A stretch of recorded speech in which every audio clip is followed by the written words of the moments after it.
What up, YouTube? So we are going to show you our attempt at Project 333, which we did now 4 months ago, and we are going to take some time to reflect on it, tell you what we did, how it went, and if we liked it. Yep.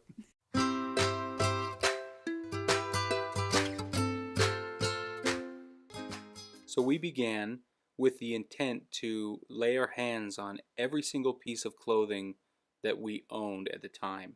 We went through both sides of the closet. As you can see, all the stuff stacked on top of that closet and those boxes you see full of stuff, full of clothing. So we went through and laid our hands on everything we owned.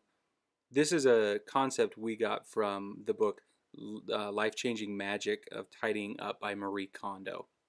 And as we laid everything on our bed, we were able to touch it and look at it, and we were kind of mentally sifting through what we wanted to keep and what we wanted to get rid of, even as we were going along. Once we had everything laid out, I was amazed by how many things we owned, how much clothing. So what we decided to do was separate everything out by functionality. So we had our exercise clothes separated into a pile and our Sunday best or our business attire separated in a different pile. And what we did as we went through each type of clothes or each category is we evaluated how many things do we need in each category. So do I need 2 pairs of sweatpants or do I need more than that? Do I need 2 or 3 pairs of business pants? Do I need 4 or 5 t-shirts? But overall, we were still trying to stay within the 33 items of clothing. And so if we had too many pairs of shirts and too many pairs of sweatpants, we just had to decide which one we wanted less of to make that number. So we both started trying on the different pieces of clothing that we were a little unsure of. We didn't know if it would fit or if we still enjoyed the clothing itself. So we began trying things on. Tiffany especially began trying on jewelry to make sure that if there was something about it she didn't like, that she could get rid of it pretty quickly. We also began separating items by season. It was December when we did this, and so there were a lot of t-shirts and things that we knew we didn't need and wouldn't wear in December, but we wanted to reevaluate in the spring. And then my sister is really awesome, and she came over to look through my jewelry to see if there was anything that she wanted. And that kind of helped me because I knew that the jewelry that I loved but didn't find that I could keep was still going to a home that was going to love it. And so that was really fun. That's one of the things we've learned is it's a good way to pare down some of your stuff. You don't have to get rid of it, you can give it away. Next, we did our hat collection, and I have to tell you that this was so hard for us because hats are really sentimental. It's a thing that we collect as a couple, and some of them have a lot of meaning. One of the things that's especially hard about hats is they're expensive. Even some of the ones that I decided to keep back in December, I have since decided I need to get rid of because I don't wear them and will never wear them.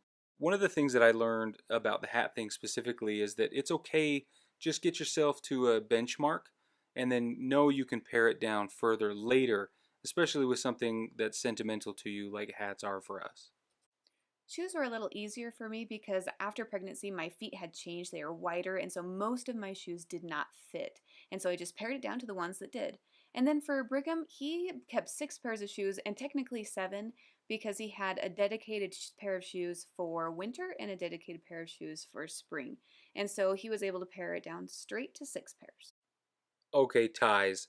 I had many of these ties for a really long time, and this was technically the third paring down of my ties.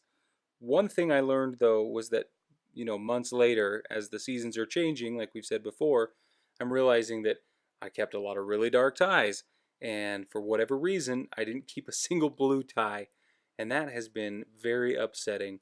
So I know that now. It's been 4 months. That's exactly what this is all about. So now I'll go buy one tie.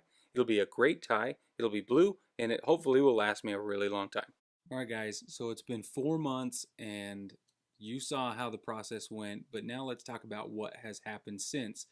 For me, luckily, I found out that I really only need the shoes that I kept. A couple of other things that I learned: I love t-shirts, and I have decided that if I'm gonna wear a t-shirt, I really like it to be like a veteran group that sells snotty t-shirts. Grunt Style is a perfect example. The last thing I learned is I have to have a white polo. I learned that I have some things that, some styles especially, that I really, really enjoy, and some that I totally, absolutely hate.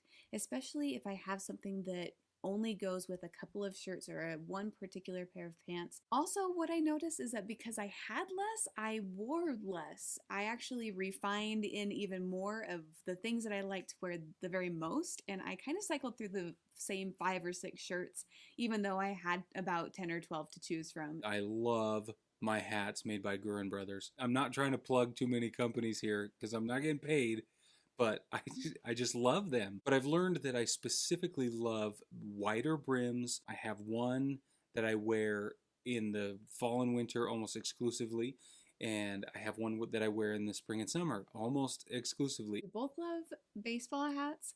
It is so fun to just keep our snapback hats so that we can switch them. Boom. And it's really fun to just have that collection to share. Yeah. Give us a like if you found this interesting, or if you have any questions or comments for us, please put them down below. We would love to hear from you. And Yep. as always, subscribe. We would love to keep in touch, and we would love for you to know how we're doing on our minimalism and health journey. So join us as we go through it. We're available on Instagram, and I'm available on Twitter. We love comments and questions. If you have anything you're struggling with or something you're just dying to have help with or have answers to, please reach out to us. We'd love to help. See you later.